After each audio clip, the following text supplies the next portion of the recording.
এখন জবা গাছকে আরও আগেই কাটাই ছাঁটাই করে দেওয়া দরকার ছিল। আমার একটু দেরি হয়ে গেছে সিজন ফ্লাওয়ারের দিকে নজর দিতে দিতে। কিছু কিছু করেছি, আর অনেকগুলো জবা গাছ তো তো কিছু বাকি রয়ে গেছে।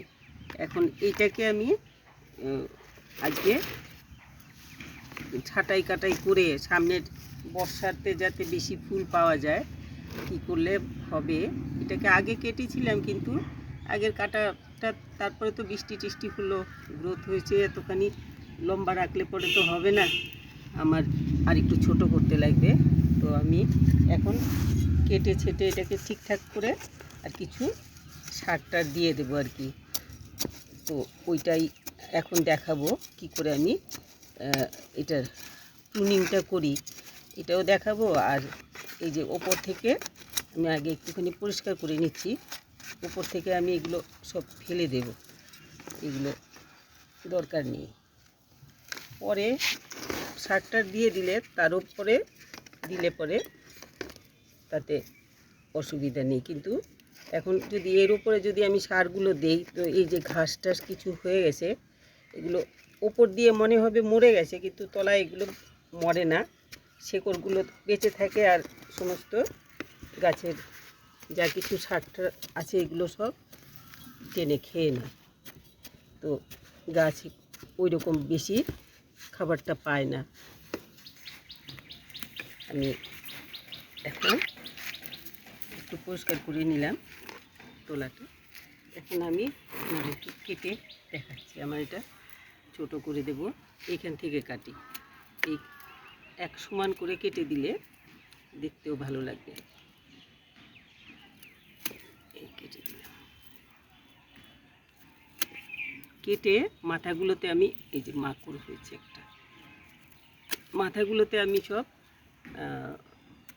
একটু হলুদ লাগিয়ে দেব, হলুদের গুঁড়ো লাগিয়ে দিলে ভালো হবে। তলারগুলো ফেলে দিই, একদম বেশি তলায় যেগুলো সেগুলো রাখলে পরে গোড়াতে ওই দিকে নিচের ইয়েগুলোতে টানবে, কিন্তু ফুল কম হবে নিচের ডালগুলোতে, কিন্তু সার পদার্থ তো সব এরা টেনে খেয়ে ফেলবে।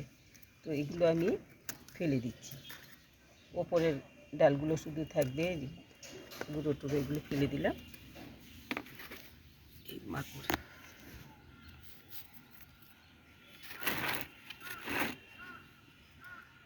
এখন মোটামুটি আমার হয়ে গেছে, আর কাটবে না, কেটে দিয়েছি। এইভাবে আপনাদের গাছেরও কাটাই ছাটাই এখন করে ফেলতে লাগবে, সবারই করে ফেললে পরে এখন সার দিয়ে দিলে গাছ এই সার টানবে, আর একটু বৃষ্টির জল পাবে যখন, তখন গাছ অনেক ভালো হয়ে যাবে।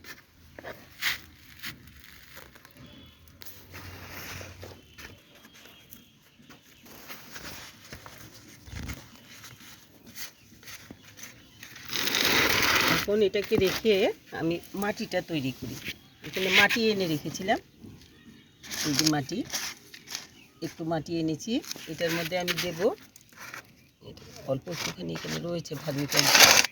আর ভার্মি কম্পোস্ট না, আমার ছিল কি বলে পুরনো গোবর সার।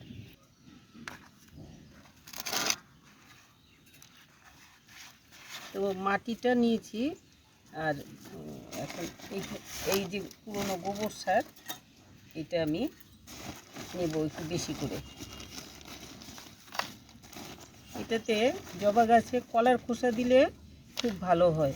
আমার কাছে এক্ষুনি কলার খোসাটা নেই, তো কলার খোসাটা দিলে পরে জবা গাছ খুব ভালো হয়। আপনারা কলার খোসা দেবেন, আমি অন্য সময় দেখাবো। কলার খোসা তো আমি বোধহয় দেখিয়েছি আরেকদিন, যে খুব ছোট করে কুচি কুচি করে কেটে তারপরে রোদে দিলে পরে কলার খোসাটা শুকিয়ে থাকে, শুকনো খোসাটা এগুলোর সাথে মিশিয়ে দেবেন আর কি।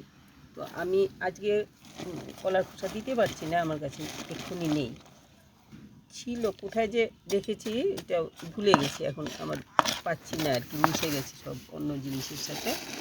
তো এটা দিলাম একটু, এতখানি যে এই পুরোটা দিলাম পুরনো গোবর সার, এটার সাথে একটুখানি আপনারা নিম খোল দিতে পারবেন, আমি একটু নিম পাতা দিয়ে দিলাম পোকামাকড় যাতে কম হয়। আর আর কি দেবো, একটু চা পাতার সার দেব। চা পাতাটা কোথায় রাখলাম,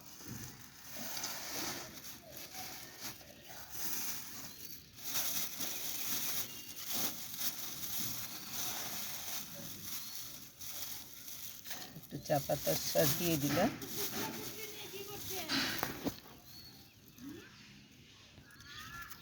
চা পাতা দিলাম। আর এখন দেবো একটুখানি ডিমের খোসা, কিন্তু কলার খোসাটা কিন্তু মেইন, কলার খোসাটা কিন্তু আপনারা দেবেন। আমি এক্ষুনি দিতে পারিনি, আমি পরে কলার খোসা এনে ওপর দিয়ে দিয়ে তারপরে মাটি নেড়ে চেড়ে দিয়ে দেব। তো আপনারা শুরুতেই আমি এখন এটা মিশিয়ে ফেলছি, মাটি, চা পাতা, সার, চা পাতা শুকনো, একটুখানি নিম পাতা শুকনো, আর আর কি দিলাম, গোবর সার আর ডিমের খোসা, আর সাথে কলার খোসা দেবেন আপনারা। আমিও কলার খোসাটা দেবো, এক্ষুনি আমি পাচ্ছি না, এই জন্য দিতে পারলাম না। তো এগুলো মিশিয়ে ভালো করে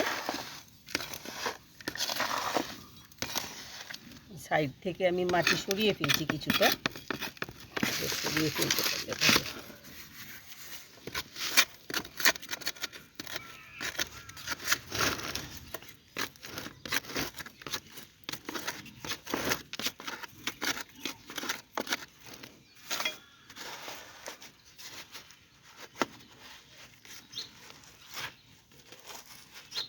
এখন আমি এগুলো দিয়ে দেব সাইডে।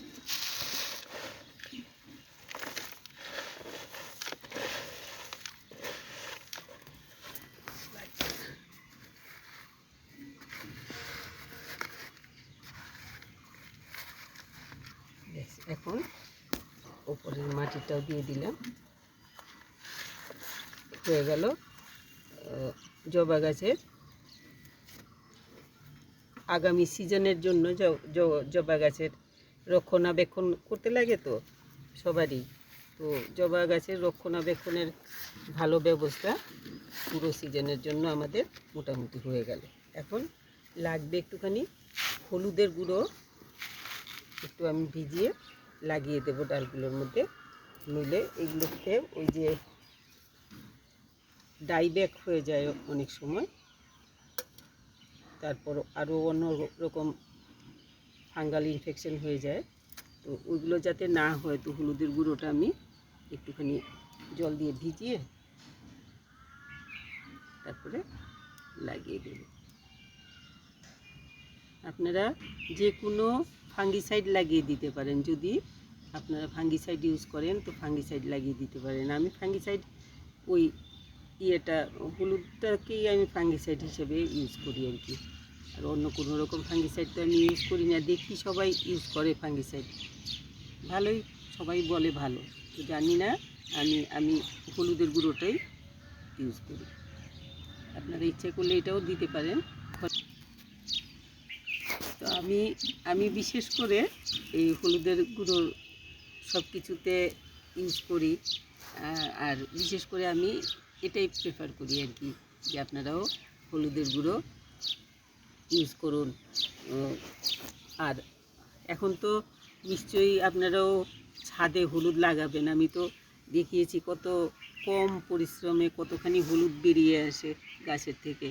তো এই হলুদগুলো যদি একটু সেদ্ধ করে নিলে পরে, সেদ্ধ না করলেও কাঁচা হলুদও থেতো করে ভালো করে পেস্ট করে লাগিয়ে দিলে ওইটাতেও ফাঙ্গিসাইডের কাজ করবে।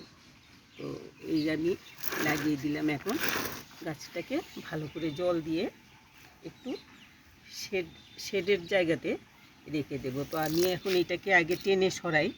এটা এমন জায়গাতে আছে যে সকাল থেকে সন্ধে পর্যন্ত রোদ লাগে এই জায়গাটাতে। আমি এটাকে ঠেলে সরিয়ে দিচ্ছি।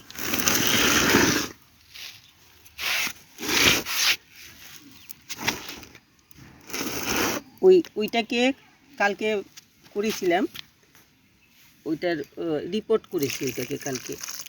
তো আজকে এটা রিপোর্ট করার দরকার নেই, এটার পটটা তো ভালোই আছে। আর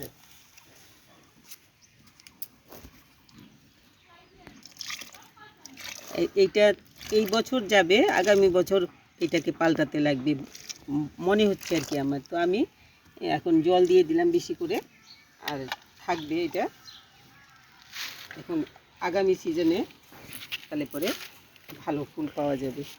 আপনাদের জবা গাছগুলোকে এইভাবে যত্ন নিন, তো ফুলের সময়টাতে ভালো ফুল পাবেন। বেশি ফুল ভালো, আর ফুলের কোয়ালিটি ভালো। ফুলের কোয়ালিটিও তো আছে না, অনেক সময় ছোট ছোট হয় ফুল, ফুলটা বড় হয়ে আসুক, বেশি হয়ে আসুক, সেটা তো আমরা চাই। তো এইভাবে করবেন, তাহলে ভালো হবে। আর আজকে আর বলছি না, ভালো লাগলে একটু লাইক শেয়ার করবেন, একটু সাবস্ক্রাইব করে নেবেন। আর সবাই ভালো থাকবেন, আপনাদের গাছগুলোকেও ভালো রাখবেন।